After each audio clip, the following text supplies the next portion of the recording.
ఈరోజు నేను sinusitis problem గురించి ఎక్స్‌ప్లెయిన్ చేయాలి అనుకుంటున్నాను. సైనసైటిస్ అంటే ఏంటి? అది ఎలాంటి ఫ్యాక్టర్స్ వల్ల మనకి ఇన్ఫెక్ట్ అవుతుంది? నెక్స్ట్ దాంట్లో మనకి సింప్టమ్స్ ఏ విధంగా కనిపిస్తూ ఉంటాయి? దానికి తీసుకోవాల్సిన జాగ్రత్తలు ఎటువంటి? డైట్ ఏ విధమైనది తీసుకోవాలి? ఆ ప్రాబ్లమ్‌తో సఫర్ అవుతుంటే ఎలాంటి ట్రీట్మెంట్ తీసుకుంటే గనుక మనకి పర్మనెంట్ సొల్యూషన్ అనేది అవైలబుల్‌గా ఉంటదనేది నేను చెప్తానండి. అందరికీ నమస్కారం. నేను doctor Mounika, homeopathy consultant, Medinine hospital నుంచి మాట్లాడుతున్నానండి. First of all sinusitis. Sinusitis అనేది మనకి ఇన్‌ఫ్లమేషన్ అండి. ఇదొక క్రానిక్ డిసార్డర్ అండి. ఇది ఇన్‌ఫ్లమేషన్ ఆఫ్ పారానైజల్ సెప్టమ్ అనేసని అంటామండి. అంటే యూజువల్‌గా మనకేంటంటే మన ఫేషియల్‌లో మన ఫేషియల్ ఏరియాలో మనకి ఎయిర్ సాక్స్ అనేటివి ప్రెజెంట్ అయి ఉంటాయండి. సో, ఆ ఎయిర్ సాక్స్ అంటే ఎయిర్ స్పేసెస్ ఏవైతే ఉంటాయో వాటిలో మ్యూకస్ అనేది వెళ్లి ఫిల్ అవ్వడం వల్ల మ్యూకస్ మెంబ్రేన్ ఫిల్ అయినప్పుడు మనకి ఆ ఎయిర్ సాక్స్ అనేటివి క్లోజ్ అవుతూ ఉంటాయి. అవి క్లోజ్ అయినప్పుడు మనకి ఈ సైనసైటిస్ ప్రాబ్లమ్ అనేది అటాక్ అవ్వడానికి ఛాన్సెస్ అనేటివి ఉంటుందండి. నెక్స్ట్ మనకి ఇది ఎన్ని రకాలుగా ఉంటాయి సైనసైటిస్ అనేది చెప్తాను. 5 టైప్స్ అనేటివి ఉంటాయండి. దీంట్లో ఫస్ట్ వన్ వచ్చేసి acute maxillary sinusitis, chronic maxillary sinusitis, frontal sinusitis, ethmoidal sinusitis, next sphenoid sinusitis. ఇవి 5 రకాలుగా డివైడ్ అయితాయండి సైనసైటిస్ అనేది. మనకి కాజెస్ ఏంటి అంటే ఫ్యాక్టర్స్ ఏ విధంగా ఉంటాయి దీంట్లో మనకి ఎందుకు ఎఫెక్ట్ అవుతున్నాయనే చెప్తానండి. ఫస్ట్ వన్ వచ్చేసి జెనెటికల్ హిస్టరీ. ఏదైనా ఫ్యామిలీ హిస్టరీ కనుక ఉంటే గనుక హెరిడిటరీ వల్ల వచ్చే ఛాన్సెస్ అనేటివి ఉంటాయి. నెక్స్ట్ మనకి డైట్, తీసుకునే డైట్ ఒకవేళ కూల్ థింగ్స్ కానీ అటువంటివి తీసుకుంటే గనుక డైట్ ఎర్రర్ వల్ల కూడా అటాక్ అయ్యే ఛాన్సెస్ ఉంటాయి.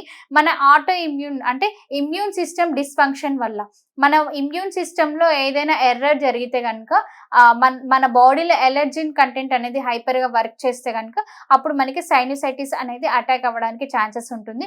నెక్స్ట్ వచ్చేసి ఆహ్, ఇలాంటి ఫ్యాక్టర్స్. నెక్స్ట్ వచ్చేసి ఎన్విరాన్మెంటల్ చేంజెస్, క్లైమాటికల్ చేంజెస్ వల్ల కూడా మనకి కూల్ వెదర్‌లో ఎక్కువగా అక్కడ కూల్ వెదర్‌లో ఉంటే కనుక ఆ వెదర్‌కి ఎక్స్‌పోజర్ అయినప్పుడు మనకి ఈ సైనసైటిస్ అనేది అటాక్ అయ్యే ఛాన్సెస్ ఉంటుందండి.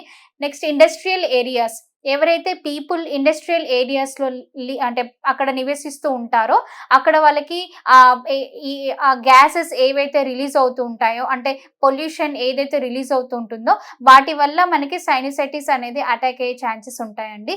ఇలాంటి రీజన్స్ వల్ల మనకి ప్రాబ్లమ్ అనేది స్టార్ట్ అవుద్దండి సైనసైటిస్ అనేది. నెక్స్ట్ మనకి సింప్టమ్స్ ఏ విధంగా ఉంటాయి. ఫస్ట్ వన్ వచ్చేసి స్నీజింగ్, నోస్ బ్లాకేజ్ అనేది ఉంటుంది. Loss of smell, next hoarseness of voice tone అనేది చేంజ్ అవుతూ ఉంటుంది. ఫ్రీక్వెంట్‌గా రన్నింగ్ నోస్ అనేది ఉంటుంది. స్నీజింగ్ అనేది ఉంటుంది. నెక్స్ట్ వచ్చేసి కఫ్ అనేది ఉంటుంది. ఎక్కువగా కఫ్ అనేది మనకి నైట్ టైమ్‌లో కానివ్వండి, ఎర్లీ మార్నింగ్ టైమ్‌లో కఫ్ అనేది ఎక్కువగా ఉంటుంది. మ్యూకస్ ఎక్స్‌పెక్టోరేషన్ అనేది ప్రెజెంట్ అయి ఉంటుంది. నెక్స్ట్ చెవుల్లో నొప్పి ఇయర్ పెయిన్ అనేది ఉంటుంది. నెక్స్ట్ నోస్ ఇచ్చింగ్ అనేది ఉంటుందండి. వాటరీ డిశ్చార్జ్ అనేది కనిపిస్తది ఐస్ నుంచి. ఐస్ అనేటివి రెడ్ అయిపోతూ ఉంటాయి. ఇన్‌ఫ్లేమ్ అవుతాయి. స్వెల్ అయిపోయి ఉంటాయి. ఇలాంటి సింప్టమ్స్ అనేటివి మనము సైనస్‌లో చూస్తూ ఉంటామండి. నెక్స్ట్ దీనికి మనము కొంచెం అవాయిడ్ చేయాల్సిన ఫుడ్ ఎటువంటిదనేది చెప్తానండి. అవొచ్చేసి మనం పులుపు పదార్థాలు తీసుకోకూడదు. చింతపండు పులుపు, టమాటా, వంకాయ, గోంగూర, దుంప కూరలు, ఆలుగడ్డ, శామగడ్డ, కందగడ్డ, ముల్లంగి ఇటువంటి ఫుడ్స్ అవాయిడ్ చేయాలి. ఆయిల్ ఫుడ్, కూల్ థింగ్స్ అంటే ఫ్రిడ్జ్‌లో పెట్టిన ఫ్రోజన్ చేసిన ఐటెమ్స్ కానివ్వండి, curd, dairy products, usually sweets లాంటివి అటువంటివి అవాయిడ్ చేస్తూ ఉండాలి. ఇటువంటి డైట్ కనుక అవాయిడ్ చేస్తే కనుక మనము సైనస్ ప్రాబ్లమ్ నుంచి రిజాల్వ్ అయ్యే ఛాన్సెస్ అనేటివి మనకి ఉంటాయండి. ఈ ప్రాబ్లమ్ అనేది సైనస్ క్రానిక్ డిజార్డర్ కాబట్టి దీనికి మనకి హోమియోపతిలో అయితే గనుక బెస్ట్ ట్రీట్మెంట్ అనేది అవైలబుల్‌గా ఉందండి. ఈ హోమియోపతి ట్రీట్మెంట్ తీసుకుంటే కనుక మనము ఏంటంటే పర్మనెంట్‌గా తగ్గించుకునే అవకాశం అనేది ఉంటది. అంటే మనకి హోమియోపతిలో ట్రీట్మెంట్ అనేది ఏదైతే ప్రాబ్లమ్ అనేది స్టార్ట్ అయ్యి ఉంటుందో దానికి రూట్ కాజ్ నుంచి అంటే అది ఏ విధంగా స్టార్ట్ అయింది, మన బాడీలోకి ఎలా ఎంట్రీ అయిందనేది అక్కడి నుంచి చూసి మనకి రూట్ కాజ్ నుంచి పర్మనెంట్ ట్రీట్మెంట్ అనేది ఇస్తారండి.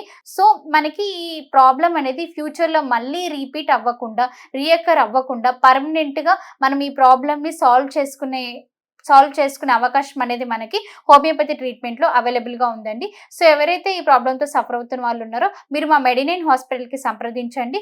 డాక్టర్స్ మీకు మెడిసిన్స్‌తో పాటు డైట్, ఎక్సర్‌సైజ్, ఇమ్యూనిటీ కూడా ఎక్స్‌ప్లెయిన్ చేస్తారండి.